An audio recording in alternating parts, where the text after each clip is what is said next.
Think of a time when you experienced a conversation that left you with a new perspective, or perhaps an inquiry, or you might have felt that something has shifted in you after that conversation. Maybe it helped you gain a new level of clarity, or moved you to take action. That was a coaching conversation.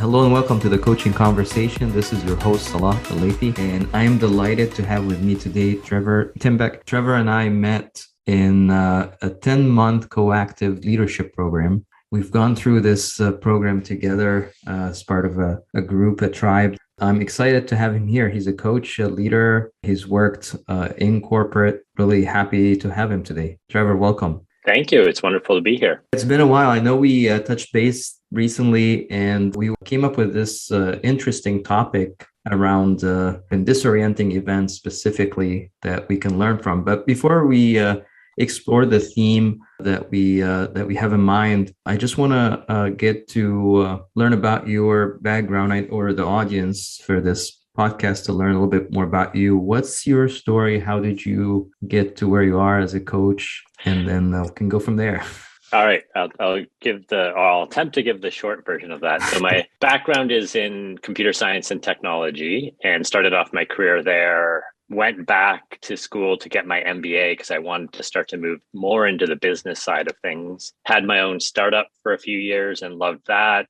Then worked in marketing. Came up with an idea that had me get promoted to head of sales, and was sweating through my suit every day for a year because I didn't know what I was doing as a head of sales, coming from a technical background. So I found a coaching book that I loved called Coaching Salespeople into Sales Champions by Keith Rosen, and was lucky enough to have the company hire Keith to come and train me and my management team in coaching. And then I got to work with Keith for a year and a half, and just sort of woke up one day and realized coaching was my favorite part of that job. So I moved out of the head of sales role into the chief talent officer role to do more coaching, leadership development, lots of things with leadership that I was passionate about. And then just had another one of those days where I woke up and said, coaching's still my favorite part of the job. And I loved having my own startup. If I could combine the two, that would be the dream. So about 4 years ago, I left the corporate world to start my own coaching practice and focus on coaching leaders. That's something I think we share as far as like trying to, that's one of my favorite parts of doing my work is coaching individuals, coaching teams, coaching leaders. I know you also have this blog that has a really interesting title, Dangerously Powerful and, completely Unreasonable. So how has that came about? Like how did you decide to come up with that blog, and what are some of the ideas that you write about? So part of that is just my own journey in coaching and my own leadership, and coming from a way I describe now of like the way I wound up being, which was being that there was always a right answer, and there was a way things had to be. And if I knew the answer, then that would be my value, and, very stuck in what I now term the web of righteousness. And one day my coach said to me, you would be dangerously powerful if you ever figured out all the rules you have for the way things have to be. And I kind of sat with that of like, first off, what does he mean? Right. And second, there's all these rules that I had put in place of the way things had to be and what was right, what was wrong, and that there was answers. And the more I started looking into those things, the more I started to realize that they were all made up. Right. And sort of what I got from that was like, okay, if I could get free from all the rules, right, and the way things had to be, then I would be free to be and free to act. And to me, that's what I call dangerously powerful. And then the completely unreasonable part I add in because I was the most reasonable guy around, right? I loved reason and logic, and I would say I'm very left brain and analytical, and there's a right and a wrong, and everything's black and white, and I describe now of like that was what I call my 40 years of getting my master's in righteousness. And now I'm doing my master's in workability. And I've dedicated at least the next 40 years into my master's of workability. And to me, that's been this exploration of, what if I let go of reason? It doesn't mean be irrational or illogical or stupid, right? It means what if I didn't have to have a reason for or against, right? And, I could be my word and I could be free. And that's the game I like to play in. So then I just love that moniker. And so searched and found that the domain was available, dangerously powerful. So I thought, well, that just would be a great domain name for an email address, let alone something else. And then I've just been exploring from there. I really like the word, dangerously powerful, or the word dangerous, because, sometimes people think of danger as, something to avoid, which, in some cases, yes, there are some things that are dangerous that you should try to avoid. But at the same time, there are things that are unavoidable. You cannot have the answers to them ahead of time. You're saying, what's coming up for me as you're talking about this is this idea that we're always looking for the answers. What are the answers? And we rarely look for the questions. What are some of the questions that we need to ask ourselves and others instead of just trying to find the answer? Sometimes that will happen or emerge from the right questions, but trying to shift the focus from just finding the answers, even when we know that it's not possible because it's complex, it's better to shift the attention to find, okay, what are some of the questions that I would like to ask? And I don't know, maybe this is a good segue to our theme here, but what's coming up for you as we're talking about this idea of answers versus questions? It completely resonates with me. And that's a bit of my journey, right? And I love that you picked up on the dangerous part, right? To me, that I use it the way, and when I came across the Helen Keller quote, it really struck me where she said, security is mostly a superstition. It does not exist in nature, nor do the children of men as a whole experience it. Avoiding danger is no safer in the long run than outright exposure. Life is either a daring adventure or nothing. And that was the thing for me of like, I realized I'd always wanted and needed to have the answer because I wanted security, right? Or control. And when I started to really look and see that control and security and these other things don't exist, that was like the first breakthrough when I was coaching with Keith. And he just said to me one day, he's like, oh, I know what the issue is. And I was like, please tell me the issue, right? And he said, you think it's your job to still have all the answers. And I was just kind of like, well, no, duh, right? And he was, it took him a while to get me there, right? And he said like, no, your job's to have the questions. And I was like, first off, can that be a job? And I think that's why then I got interested in coaching and all these other things. But it's, what I loved about the E.E. Cummings quote that I have on LinkedIn and other places, right? Which is always the beautiful answer who asks a more beautiful question. And it was that whole thing of like the freedom from having to have the answers and being right and all the rest of it. And then just where that's taken me has just been a lot of fun. That's something I also observe, myself as well, or others, as sometimes you feel like you have to be the one coming up with the answer. And as a coach, we know that, this is not really the coach's job, is to constantly be the one providing the answer, because for one, that kind of deprives the individual or the team that you're working with from finding their own answer, digging deep and finding out what is it that the learning that they need to do, right? So if you give them the answers, they don't learn. It's just like, just like education, a lot of times, that's a metaphor, like we're constantly giving the answers to the children, and that deprives them from their own process of learning and finding out, what is it that I need to ask. So the same idea with this dangerously, or danger, is this word that we started with when we talked recently. The word is disorienting. And I think maybe that's part of it, is when people like to be oriented, not disoriented.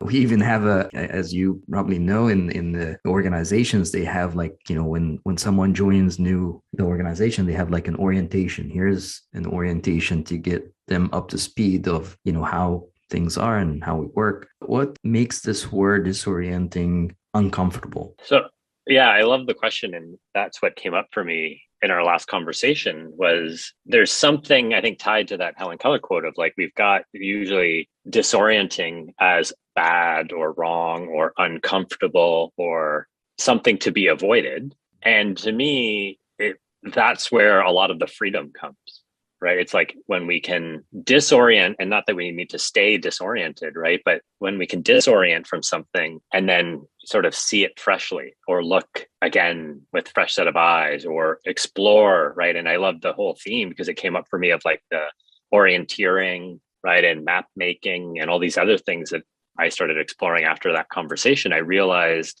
the biggest breakthroughs of my coaching and in my life have come from disorienting events, right? But often I was running away from disorienting events. And I always tell the story of like in high school, I took an extra math class instead of art, right? Because I didn't know how to get the right answer in art. And I was great at math, and the principal was happy to let me take another math class, right? But it's like, yeah, that for many years, I ran away from the unknown, from being disoriented and it was actually interesting. So after we talked, I'm a big logophile, which is a lover of words. So I looked up, what's the etymology of orient, right? And really it just means to face the east, right? Like people used to put their houses and everything, they would say orient their house because they would want to face the sunrise, right? And so disorient just really means face the west, right? Like it's not what we make it out to mean of like it's bad and it's wrong and you're confused and all the rest. Like really just orient is look this way, disorient is look this other way. And that was just fascinating for me as I started to explore, for me, even what I thought orient means and disorient means, and that it really is, started off as something really simple. And if it's not something scary or dangerous or to be avoided, to me, there's a lot of power and freedom and self-expression and other things available when we can embrace disorienting events or even just being disoriented, and then what becomes possible. I think when we experience something like disorienting, there's a lot of unknowns. And again, back to the, trying to know the answers, the answer is not clear. And that shift the perspective from, based on what you said earlier, like not trying to find the answer, because there is no clear answer when there's a disorienting event, to question things. I like what you said about the word itself, where it came from, because it just provides like change in direction, and that's how sometimes things happen. There's a lot of change in direction as we go through our work or our life in general. There's constantly changes in direction, whether we notice it or not, that's a different story, but there is constantly change in direction that happens. And that's part of the learning and growth and developing as leaders and people in general. So you're talking about like the idea of disorienting as far as change happens. What will help us like notice some of these events, or when they happen? Are there some sort of ways to notice them or pay attention to them as they happen, or do they just kind of like happen and then we kind of figure out after the fact? So it's a great question. The first thing that actually came up for me is something not making sense, right? And it actually came up for me because your background is that brick wall, right? And for me, what I've really discovered is everyone has a brick wall that I call their worldview, right? And we sit on this brick wall that is our worldview, and each of the bricks are all the different views that we have about the way the world works and the way the world is and isn't. And most of the time, if something doesn't match our wall, like if it doesn't match our existing worldview, it doesn't make sense. And we think it's wrong or it's bad, or we change it to make it match, or we just sort of avoid it or throw it away, right? And so to me, that's the first one that came up for me, is like, but paying a little more attention to things that don't make sense, right? And instead of dismissing them and essentially saying it doesn't match what I already think and believe, because to me, that's what I love about learning, right? Is if everything just matches what I already think and believe, it's not very valuable because I already kind of know it, or it's just a small tweak on what I know. What I've started to see, and this is what we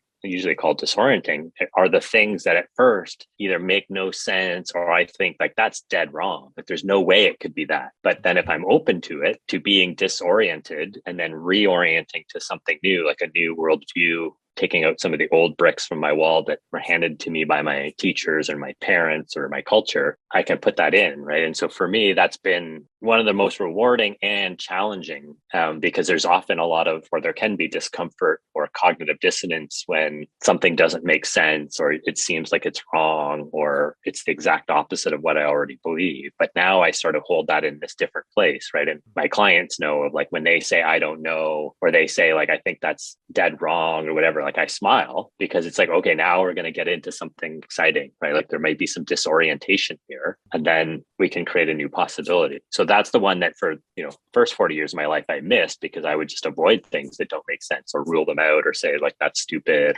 they're wrong or whatever, right? And now to me, noticing that. And so I love the questions. Like when I notice that, there's more possibility to create some disorientation, and then maybe not even have to go back and reorient, right? Just stay in the disorientation and see what emerges. I was thinking of a good metaphor to explain the disorienting event, but I love what you just created on the fly here, like this idea of a brick wall, and the brick wall behind me is virtual.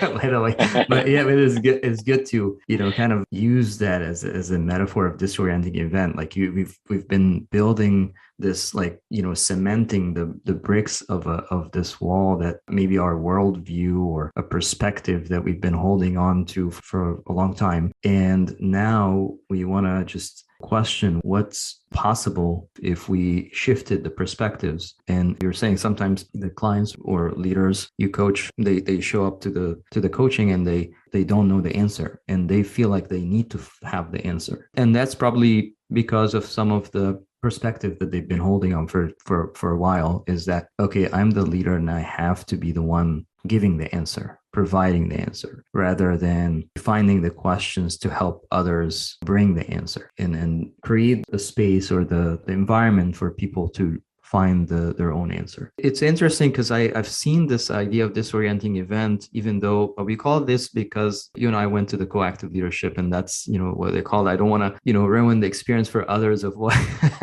how this came about if they're planning to go to the coactive leadership program. What I was thinking about the metaphor, I'm like, the first time when I was little and I break a glass cup or something, and that was a disorienting event for me. Like the first time, everything chattered, and I'm like, oh man, I just dropped the glass. What will happen now? And that was a disorienting event. And then now I know if I drop the glass, okay, so what? It's just it was something that it's not a big deal. So that's the feeling, or maybe the disorienting event feels like when it happens for the first time. And then after that, it becomes like part of the new paradigm or new perspective.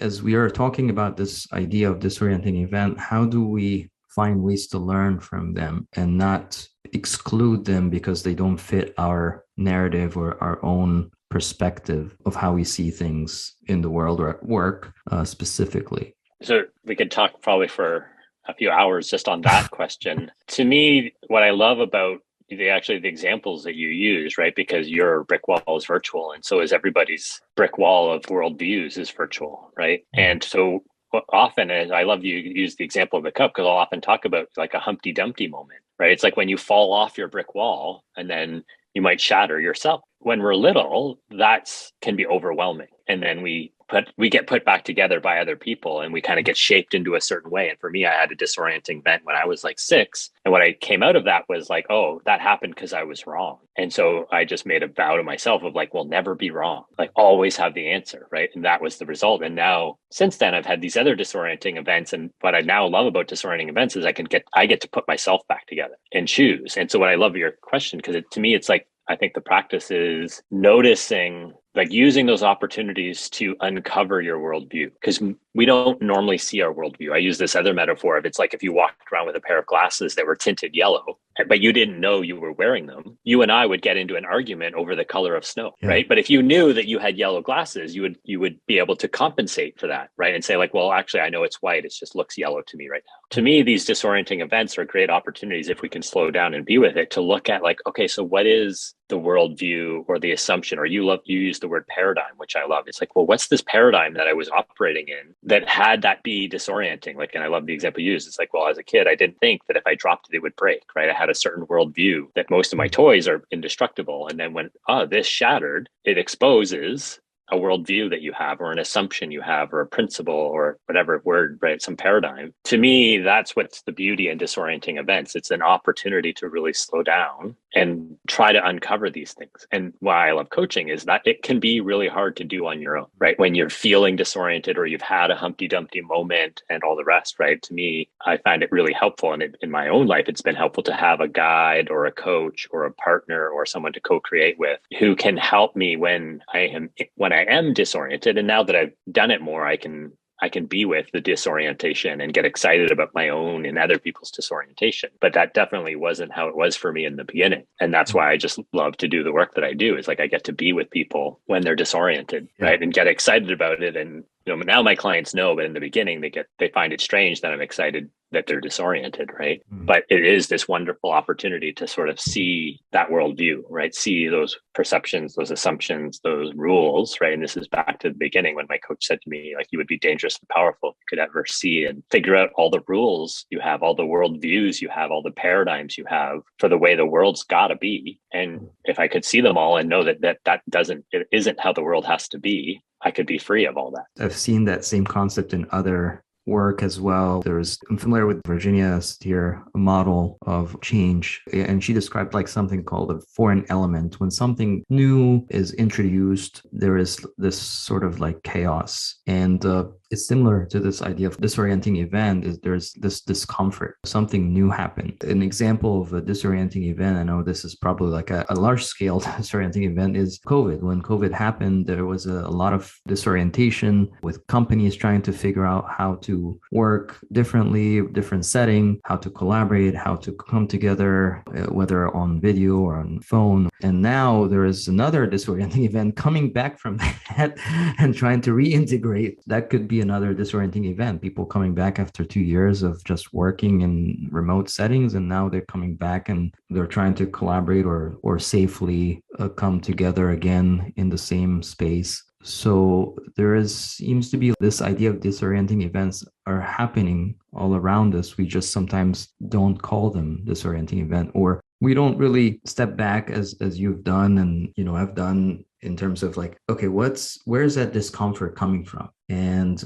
just to reflect on that a little bit to find out what's happening. And then, this is new for me and I'm trying to figure it out and I'm trying to know the answers, but it's not possible. I need to step back and maybe think about the questions. So yeah, it helps, like you said, having someone to look from an outside view and maybe point something, just like your coach when they pointed out the dangerously powerful idea and how that opened up possibilities for you based on what your work and working with other leaders. What do you think is getting in the way of them seeing those disorienting events or getting more comfortable with them as they happen? So I don't know that I know the answer. The first thing that came up for me though, so I'll go with that, is looking good and avoiding looking bad. To me, that's sort of like at least I don't know that it's human condition as opposed to our condition with our culture and society and all the rest, but it seems to be the thing that runs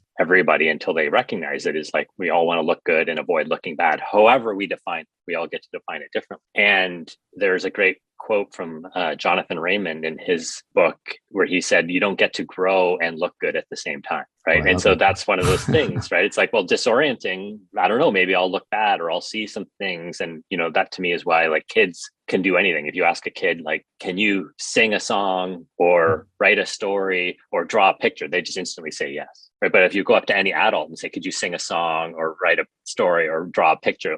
I don't know what kind, right? It's like, because at some point we learned, and this is what I love. It's like, this isn't default human thing. It's like, we don't try to look good all the time, or we didn't know about it, or else none of us would learn to walk, right?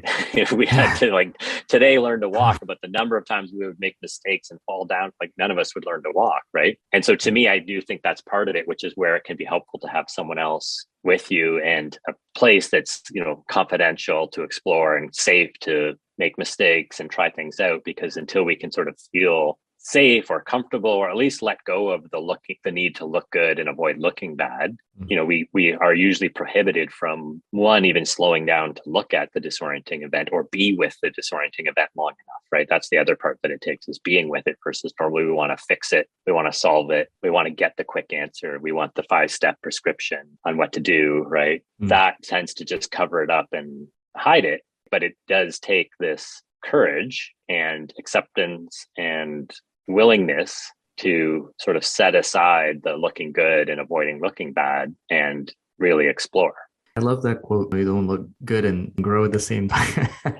We try to grow. We want to grow. And then if you ask everyone or people that I've talked to, they want to grow. They want to get better. But at the same time, they want to do it without looking bad. And it's hard to do both, as you're saying. If you're not willing to, at least to learn, is to show up differently, then it's hard to grow. And if you are not going to question the perspectives or the paradigms that you're looking from, then it's hard to grow. It reminds me of the research by Carol Dweck, this idea of growth versus fixed mindset, where people, when they try to look good, they don't learn, they don't grow. And that's one of the characteristics of the fixed mindset. They want to look good. So if you want to look good, you're not going to take risks, you're not going to try new things, and you're not going to grow. So that's a great reason for people not to really question or notice these disorienting events, because it doesn't fit their perspective. So they're not going to really see it, and then they're not going to learn from it. The other thing that I'm thinking about from the systemic point of view, which I think you also touched upon, is like the feedback. Imagine, every time the kid's falling as they are trying to walk, and people are giving them feedback that will discourage them from getting up again.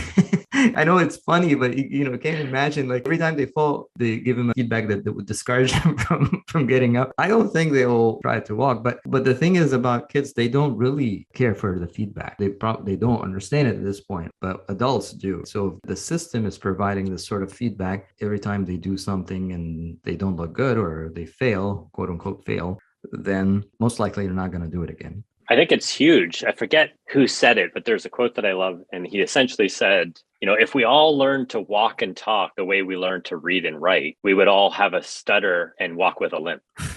Right? Because when we're learning to walk and talk, no one's giving us the feedback, right? We get the real feedback, which is, well, when I put my foot this way, I fall. When I don't put my foot this way, when I say the word this way, mom and dad don't even notice that I said anything. But when I say dad lights up and looks at me, right? And it's like, But then later on, when we're learning to read and write and everything else in school, we get this feedback of, this is how you do it and this is how you don't. And that, don't say, like, why'd you ask that question? It's stupid, right? And don't do that, or the kids laugh at you or whatever, right? And I do think there's some real insight into that, right? And it's the beginner's mindset and all these other things that roll into it. But it is something that's unfortunate. And I know, because I've got a lot of experience. I had 40 years in my master's of righteousness, right? Of being right. And that always looked good. And that's why I sweat through my suit every day for a year, because I didn't have the answer and I didn't know exactly what to do. And so I didn't. And it's like, even though I was doing fine, right, from most of the measures and metrics internally, I was not, because I thought, being wrong was almost worse than death. Right. And so until that started to shift for me, I probably, if I hadn't have found coaching, I probably would have just quit that job, right, and done something else, or gone back to technology or something I knew the answer to, right? So I'm very happy that I was very stubborn and didn't. But to me, that's that point, right? And so it is interesting, right, of like the environment that we create for people and the kinds of feedback that we give them or don't give them and all the rest, and the impact. And to me, we can't control the rest of the world, right? But for ourselves, being more welcoming to disorienting events and, not having to have the answer, and, even just asking a question, not for an answer, which just seems so strange to people, because I know it did for me. I was like, well, the whole point of a question is an answer, right? Yeah. And then when I started exploring, well, what if it's not, right? What if the point of a question isn't an answer, right? But the light it sheds on something, or to get more questions, right? And it's like, it's just for me, at least, it was a very foreign concept. Yeah, I know it. There's this quote, and I can't remember the quote exactly, but it's the idea of that came up as I was looking more and more, finding like good questions, better questions rather than answers. Is that, I noticed that the question, as you said, shifts the attention or focuses the attention, but the answer doesn't. The answer is just the answer. So we're not really going to look any harder or shift our attention if we already know the answer. But the question does something different. It shifts or focuses the attention of where we want to focus. So yeah, that's just coming up with these different questions, or think about the questions that we want to ask, can be a lot more useful than trying to find the answer, come up with the right answer. So if the questions can help us, notice the disorienting events, and they're helping us in learning and growing, what are some questions that we could ask, or what are some possible questions that we can ask when we're noticing the disorienting event, or to be more aware of the disorienting event? I think you just asked it. Yeah, right. And so if we don't ruin that one with an answer, right? It's like, could you imagine just living in that question? To me, that's the something, like getting some questions to live in, right? Including the question of like, well, what kind of questions would help me when I was having a disorienting event, or even noticing a disorienting event? It's like living in that question, because if you and I wreck that beautiful question by giving your listeners an answer. They would just take the answer and right. Versus it's like, Yeah. yeah, I don't know. What if everyone just sort of lived in that question? Yeah. Right. The awareness that you would have, the kinds of attention when something comes up, you might, ask that question. And in that moment, you might see an answer that's helpful. Right. But to me, I think you nailed it with that question. I think it's definitely something that everyone needs to come up with these questions on their own, finding out what usually when I'm facing some of the like disorienting event, or I think some of the signals is like feeling discomfort, and that gives me a little bit of a clue that something is happening. I'm feeling a little discomfort. Mhm. What's going on there. So that could be a question to ask, or a question that I ask myself, what's really going on right now for me? And then that might lead me to more questions to ask myself. Maybe what value is at stake, or maybe what is it that I am trying to honor that I'm not currently honoring. So things that can point to values, maybe that's people might go that direction. Another question that I notice people asking, what do I need to know? Because as you said, there is this need to know, and I noticed that, and I'm sure you've seen it, like even in like something as small as meetings, for example. A lot of people go to meetings because they're afraid, or maybe they're worried about missing something, maybe not knowing what's Mhm. happening there. So that could be a question that I answer. What do I need to know, and why do I need to know that? We've seen this with, in general, in our culture, is this the fear of missing out. Like Mhm. I need to know because I'm afraid to miss out on something that I should not be missing out. So it's like a vicious cycle. I have to show up because I'm afraid to miss out, but I don't know what am I really, missing out on to begin with. So what's coming up for you? Yeah. So what came up for me is one of the questions I love is asking, what does that question presuppose? Right. Because we also sort of been trained that every question is valid or good or worthwhile or can be answered. And to me, it can be useful just to notice, well, what does that question presuppose? Right. The example I always use is like if someone said, have you stopped beating your wife? It's like if I say yes, then it means I was beating her. Now I've stopped. If I say no, then it means I'm still beating her. Right. It's like, well, that's just not a valid question because it presupposes I'm beating my wife. Right. Or whatever. You can pick lots of examples from it. Right. And it's like, what do I need to know? Okay. Well, what does that question presuppose? Like, one, it presupposes there's something I need to know. Mm. Right. And it's like, well, maybe I don't need to know anything. Right. And then all of a sudden the question can start to change. Right. And to maybe the question is, how do I need to be? Right. Or what do I need to do? But even there, you can kind of keep slowing down, I find. Right. And it can be disorienting. Right. But that's how you can start to see that wall of bricks, or that worldview, or the pair of glasses you're wearing, is questions always presuppose. There's no such thing as a non-loaded question or a perfectly neutral question, right? We think that we're trying to be objective or unbiased or whatever. There's no such thing. Every question comes from your worldview, from your paradigm, from your assumptions. And to me, this is great. We sort of ended up back to an earlier question, right? Where you said, how do you notice? And how would you, it's like, yeah, asking that question, what does this question presuppose, really can help you start to uncover your wall of bricks, right? And your worldviews. And whether that's the question or there's another question, or, you can keep sort of unwinding, Mm. disorienting, and then seeing what's really there. I think another idea or thing that comes up for me as you're saying that, this mental models. We have this mental models that have been cemented. If we can continue to use that brick wall metaphor, it's like they've been there. They were cemented. Now how do we break out of that mental model, or find other mental models?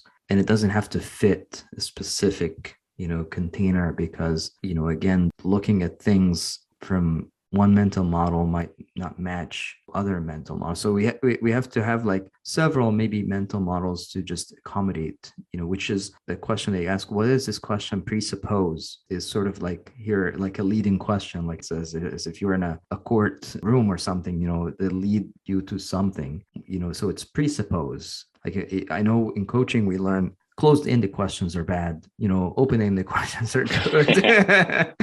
So we should always ask Open-ended question. I'm joking, but yeah, it's like, even if you think about the open-ended questions, some of them or almost all of them, they presuppose something. Like if I say, what else is going on, it assumes that something is going on. Maybe nothing is going on, right? Or I say, what is possible? I don't know. I'm assuming that there are some possibilities for you. So I like that. I'm getting disoriented now by just thinking about it. Awesome. Now I get excited. But I love what you're pointing to, right? Because there's some really cemented worldviews that we don't even think about, right? And the one that comes to my mind is cause and effect. Most people don't know that that's just a worldview. It's not true that everything works in cause and effect. And physics is demonstrating this. Like if you look at quantum entanglement and other stuff, like in the physics world, they've moved on from cause and effect, which is the Newtonian view of the world, right? That Newton gave us and was wonderful, but breaks down in some areas. But everyone has this worldview, which is how come everyone always asks why, right? Because, well, there has to be a cause. And if I could find the cause, right? And it's like, but the question why presupposes a lot of things. And then we get off, right? And, clients do that all the time. Like, well, why this and why me and why is this happening? And they don't stop to notice what presupposes, but also that some questions are just not valid. And that's just a strange concept or disorienting concept. Like if you say to someone, a pencil is at 60 degrees Fahrenheit. And then you said, okay, so then what's the temperature of this molecule, right? People would be like, well, 60 because the pencil. It's like, no, that's an invalid question. You can't ask what's the question of a molecule because the temperature is the movement of multiple molecules. And so it's like, yeah, some questions are just invalid in certain places and all the rest, right? And this is the thing that we just don't notice when we don't notice our own worldviews on stuff, on something as pervasive as cause and effect, right? Or other things that we just sort of take for granted. Like for the longest time, everyone thought the world was flat. And when Copernicus and I think Galileo came along and said that may not be true, like we killed them, right? Like that's how strong we need to protect our worldviews in the beginning. And now that's just, even though you and I, our experience is the world looks very flat, but people have told us, that it's a sphere and all the rest of it. Like we just operate from this worldview that the world is round. And so we have no problem with it. Well, for most of us, I think there's still some flatlanders out there, right? But it's like, that's the kind of thing that can be so deep and pervasive that we can kill each other over a worldview because it doesn't occur to us as a worldview, right? And it's deep into that of like cause and effect and all sorts of things that to me can be very disorienting. So I'm careful about who I share that with and where and when we look and what's the container we built to make it safe, right? But there's a lot of power when you can be with that disorientation. I think part of coaching or part of the work that we try to do is to help leaders and individuals and teams look at things from different perspectives, different paradigms. Because again, that's another challenge when you only have one worldview or one perspective, is that you are stuck, right? You don't really have a range of things that you can, it's either, good or bad or black or white. There is no range in perspectives in terms of how you see things. That creates a lot of conflicts, especially in the world of work. Teams come together, everyone has their own mental model or perspective, and then all of them are trying to align, but their views on how things should operate, they don't fit or they're not aligned. So I know this is probably a loaded question. It might take us another episode to explore this. When working with individuals, it may be different than if you work with a group, because now you have a lot of different ideas that are coming from different people and perspectives. What does, a disorienting event look like for a group versus an individual based on what you've seen? Yeah, I think it's an interesting sort of design question because disorienting is always at the individual level in my eyes. But then you can design things knowing what we know about humans, about peer pressure and our need to look good and avoid looking bad, especially when we get into groups, that can make it more disorienting. But to me, I think you do have to be mindful that there's no such thing as a disorienting event. So it depends on the person's worldview and what they're coming about. Like you said, the first time you dropped the glass, it was disorienting. Every time after that, it was no longer disorienting, right? So it's not the event that's actually disorienting, right? Some people in COVID, it was very disorienting. For other people, it wasn't. They learned a lot about themselves. They loved it. Like they got freedom. They got to work from home. And it's like, that to me is where we would need a lot more time to explore, right? Is like, we have to be careful that I don't think there's actually any disorienting events, but depending on the person and where they're looking at, right? So it does bring in another level when you're dealing with groups, right? Is that there will be different levels of disorientation or orientation, and how do you uncover that and talk about it? And to me, that's the power of groups. Of like, then someone is usually less disoriented than other people that can help, right, and hold the space and then guide and coach and all the rest of it. But to me, it is just something that's bringing up another worldview that we could explore, right? Is that most people think events and other stuff have certain properties versus seeing that actually all lives in the person. Yeah. And so there are no disorienting events, but like Shakespeare said, there's no good or bad, but thinking makes it so. That's a great place to maybe land, but I mean that this idea that disorienting event is relative depending on the individual, I think is very powerful. It's dangerously powerful. I love it. I do think it's the individuals can make this, as you use the wall metaphor, it's like this virtual wall is different for everyone, right? Some disorienting events I may see an event that looks to me, like any other event, and for other person, it may be disorienting. So being aware of that, the awareness that not everyone will see an event as a disorienting, as you just mentioned the COVID. Yeah, some people just, they were remote, so they basically just continue to work remote. They didn't change the way that they operate. And others, has to really do a lot of work to get up and running to be able to work remotely.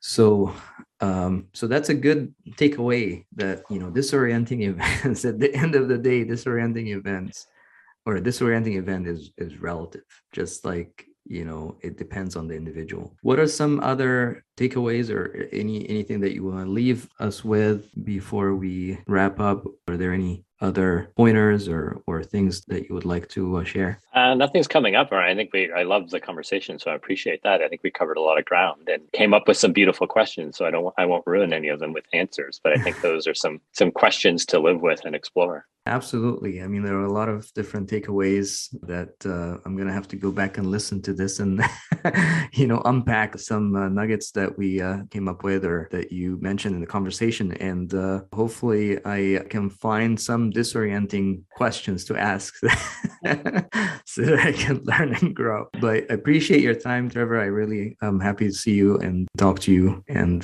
thank you for sharing your wisdom. Thank you. I had a lot of fun. Hey, thank you for listening. I hope this conversation gave you something to think about or take action on. Remember, take action and get clarity. Then repeat.